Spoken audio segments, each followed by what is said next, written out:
Hello on this St. Patrick's Day, March 17th, just a few days from the vernal or spring equinox. Some news from NOAA. They are making some big upgrades to the GFS or the American model. You hear us talk about all the different computer models a lot, and everyone asks which one's better. They all have their strengths and weaknesses. The Europeans have one really good model. We have lots of good models, and the American model is one of those, but it's going to get a computational upgrade. So we'll see what that entails and the results of that. But also birds are on the move. We showed you this last week, and this is going to be something that changes all the time over these next several weeks with spring migration. The peak of it, of course, to the south, 2,000 birds per kilometer per hour in some of the central and southern states. And this is a loop over the 24 hours. That's the sunset, that red line moving west. And then you can see songbirds mostly migrate at night because they can avoid predators that are other big birds. So during the night, thousands of birds are flying overhead. You don't even hardly know it.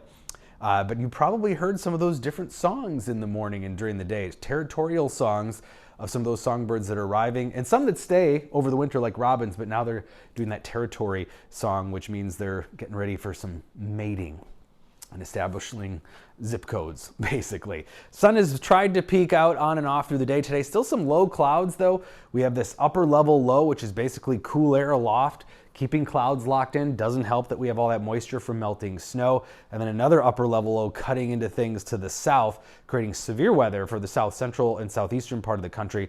But our upper level low finally moving out. The wave is opening, we call it. It was a closed off low, which is just kind of a chunk that floats around.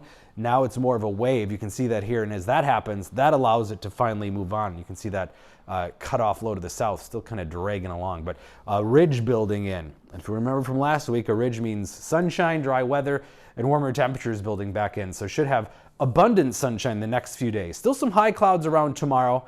Those will move out, but Friday and Saturday look pretty much sunny, gorgeous, getting close to 60 degrees. Looks like a beautiful weekend on the way as we transition from winter to spring officially, at least on the astronomical calendar.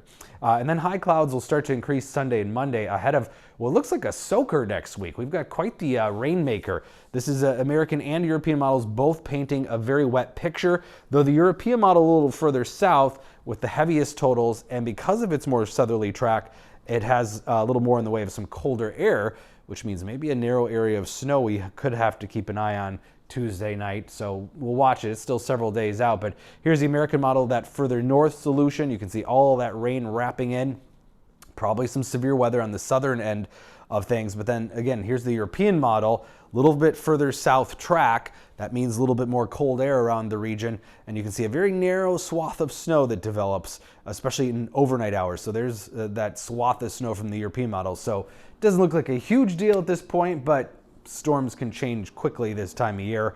And it doesn't mean we'll get snow, but it might be something we have to keep our eye on if that cold air is in the neighborhood and that track of that system takes a more southerly flow. But it looks like regardless, 1 to 2 inches of precipitation, water equivalent on the way Tuesday and Wednesday. So it could be quite wet in the next week, and it's already muddy out there. But warmer temperatures heading into the weekend with bright conditions near 60 Saturday and Sunday, and then a little cooler as the clouds and showers move in for next week.